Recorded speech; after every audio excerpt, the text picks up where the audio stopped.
Okay, I am literally filming this video with hairspray next to me. It is rainy season in Japan, and this is the best I could do, guys. Like, my hair is not gonna look any better than this for the next few weeks. Anyway, hello everyone, minasan konnichiwa. Welcome to today's video in which I want to talk about things that you just do not understand as a foreigner until you live in Japan. Now, I would say that Japan has a very unique culture. There's a very unique way of life here, and these are some points that I actually really like. I have enjoyed my journey in Japan, you know, my experience here and the ways that I've changed and adapted to life in Japan. So I'm going to talk about some of these things, and some of them are not huge, big deals. They're just daily things. But I like talking about these things because it can be quite difficult to notice when you live in a country and you're used to the way here. Before I get started, please do subscribe to my channel. That would mean so much to me. Please enjoy these more chatty videos. Leave your comments on any of the points, and let's begin. Okay, one thing that is very important to me is mochi. Now, I think that for many foreigners outside of Japan, when you say mochi, they mean daifuku. So until I came to Japan, until about actually like a year into living in Japan, I thought that mochi equals daifuku. And I remember one of my students in the earlier days mentioned their favorite way to eat mochi was nori and soy sauce. And I was absolutely shocked. I was like imagining putting a daifuku in soy sauce and nori. I was just like, what? Shocked. But now I understand that mochi is just actually rice, and daifuku is a form of mochi, which is sweet, like a sweet treat. But overseas, daifuku, especially yukimi daifuku, has been a massive boom. I think you'll pay probably around 2,000 yen for a packet of yukimi daifuku because this is trendy and that is how we know mochi. So that was a really interesting thing for me to discover as a huge mochi monster. I love mochi so much. But yeah, to discover that there is more than just daifuku. There is, you know, all these different types of savory and sweet mochi foods. Another thing that I think as a foreigner living in Japan you start to really understand is that there is a grey zone. There are rules, yes, but there is also this grey zone of it's not exactly a rule, but it's just more a way of life or an etiquette, a form of etiquette. I remember someone saying about, oh, Japan has so many rules. And I don't necessarily think Japan does have that many rules, but I think it's this grey zone, this grey area where you just don't do that or you just do this. One example being, I took the lift the other day. Yeah, I took the lift the other day, and a man, like as the doors are closing, a man just comes in and he doesn't say, oh, sumimasen. And during that lift ride, he's chatting quite noisily. And then when it got to his floor, he just got out again. And that is not a crazy thing to see in a foreign country, but it's something that you don't really see in Japan because the unspoken rule is that if you're sharing a public space, a small public space with someone like a lift, you are considerate of the sound that you're making, or you're considerate of the fact that the other person has had to wait for what, like 5 seconds, but they've had to wait for you to come in and to add a different floor to your journey. So it's just like those tiny little details are not rules, but they're just etiquette. And it's a reflection of how considerate people are here in Japan. I am going to make another video about the small ways, tiny ways that perhaps aren't really noticed by Japanese, but are ways that generally people do show consideration for other people in ways that perhaps other cultures don't do so much. So please check that video, it's probably up here when I've made it. So yeah, I'd say that like it's not so much about Japan has many rules. I think it has a lot of consideration of the atmosphere and the people around you. Another thing I think that you just don't understand until you live in Japan and really live within the culture is highballs.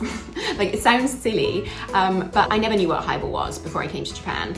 And my husband kind of introduced me to them, and now I am quite the fan. So during my wedding last year, my whole family, well, most of my family who could come, came to Japan. And in preparation, you know, of course, my husband and I were cleaning the house. We are like searching for good restaurants and good things for them to do. And as part of our preparations, we bought a whole load of really nice Japanese sake. We bought some nice shochu, some nice sparkling sake, because my mum really enjoys that. We bought like a nice range of stuff. And then my family come round. We've got this lovely array of alcohol, and we say, you know, what would you like to drink? We've got like umeshu and like wine and like, so many different things. And they're like, oh, you know, like what are you having? And my husband said, oh, you know, I'm just gonna have a highball. And they're like, a what? None of the fancy alcohol got drunk, just highballs. That's all my family were interested in drinking. It's that kind of thing where I think I love like that my husband, as a Japanese, can interact with my British family and teach them these aspects of Japanese culture, because when I went back to the UK, I brought my dad, well, my husband sent a gift for my dad. I brought some shochu, that's it. I brought some shochu. You know, my dad was really excited and he opened it and he was like, right, how do I drink it? And I was like, you can do on the rocks or you can do straight.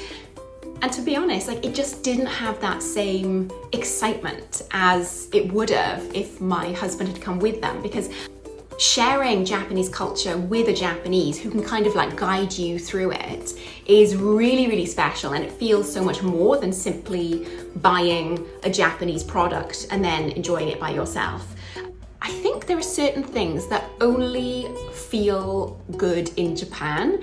I'm sorry if that sounds strange, and I don't mean it in a horrible way at all. I think that part of understanding Japanese culture, it's so much more rich when you can really see it firsthand. It's a similar thing like when my parents came to Japan and we all put on yukata and went out. And my dad was like, why do I have to wear a dress? Like, it's not my idea of fun. But I think like doing it with us, and the fact that my husband did it too, you know, my dad saw, oh, he's not just wearing like a dress, like it was really enjoying that experience. And we walked around, we saw the shrine, and we ate in the izakaya, and it was like really feeling Japanese culture, not just like buying a yukata and wearing it. It's like really being a part of the culture. And I think that's a big thing that you can't truly understand until you are in Japan. I know that my parents I think they bought like a ridiculous number of yukata because they had such a great experience wearing them in Japan. But I'm pretty sure that when they went back home, that, you know, ability to wear the yukata, it's kind of like, it's just not quite the same thing as if you're in Japan. Similarly, when I stayed at my brother's home, the previous time when my husband came with us, we made sushi. We did temaki sushi at home, and they still talk about that meal. You know, we just had that like Japanese sushi family temaki experience. And then I did it when I went by myself with my baby, and it just wasn't the same. Like, it was delicious, the food was delicious, but I feel having that Japanese spirit there, like through my husband, it just made it more enjoyable and more delicious.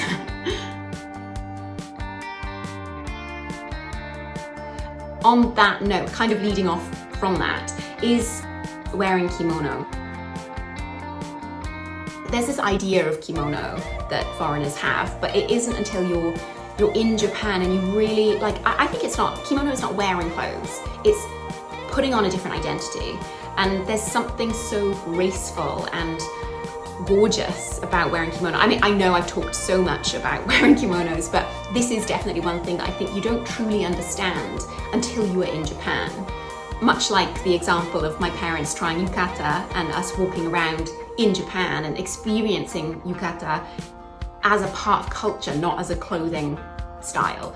I think kimono is just such a quintessentially Japanese thing that is so beautiful and best experienced in Japan or around that sort of Japanese atmosphere.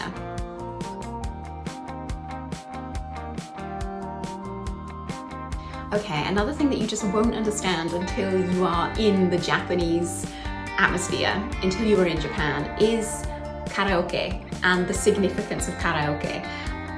So when I first came to Japan, I lived in a house share, and I lived with some very nice Japanese men and also a lovely Canadian lady. And we were sort of just discussing what we were going to do that week. And I think we were also talking about like trying not to drink so much alcohol. And she said, "What are you doing this week?" And I said, "Oh, well, I think, I'm gonna have a quiet evening tonight. And tomorrow I'm going to karaoke, so I don't need to drink then." And she said, "Oh, you're probably going to drink." And I thought, why am I gonna drink if I'm gonna sing? Like if I drink, I think my singing voice isn't so good. But she was like, "Oh no, you will see." And I did see. I did see that karaoke for Japanese is kind of like the Westerners' club, or like dancing. In Japan, like people generally don't go dancing so much. But if you've all had a couple of drinks and want to continue partying, off you go to karaoke. So personally for me, I've gone to karaoke and had tea and just sung by myself. But then I've also gone with a big group of friends and had a lot of fun. And of course, alcohol is often involved. So it's been really fun actually to discover karaoke is not just singing practice, although it can be. It is also a party.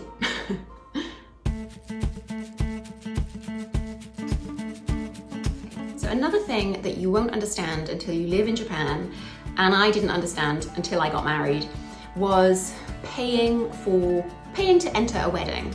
I just found that concept really strange, as if you're paying to get into a club. That's how it felt for me. And in my culture, you don't pay. You give a gift to the newlyweds, but you don't pay to enter. We don't actually exchange money. There's no like envelope with money unless it's for a child. But generally, giving money is kind of like we don't do that. We don't talk about money either, generally.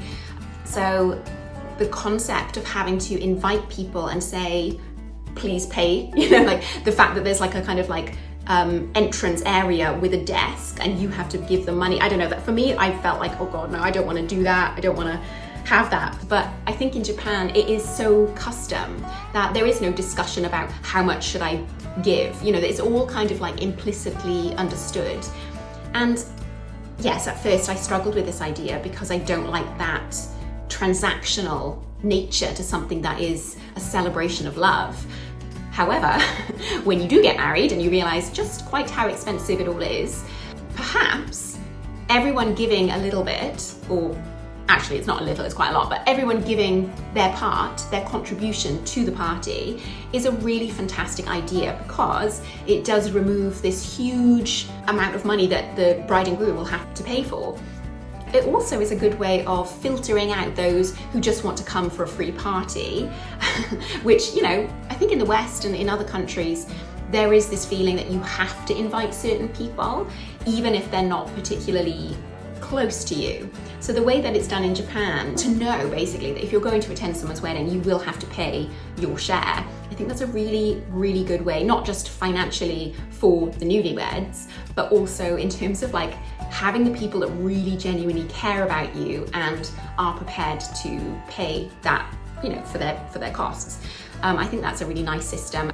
For me, it relates to karma. I think in Japan, like there's a real sense of karma and like paying your dues. So if someone gives you something, an invitation to their wedding, a special position in their special day, then you contribute. And similarly, like if you go to someone's house, you bring a little something. It doesn't have to be a very expensive bottle of champagne, but it can just be, a contribution, some flowers or some snacks. And this is something that I really, really like. And it's wonderful to live in an environment where this is, again, it's not a rule, but it's just consideration of the people around you.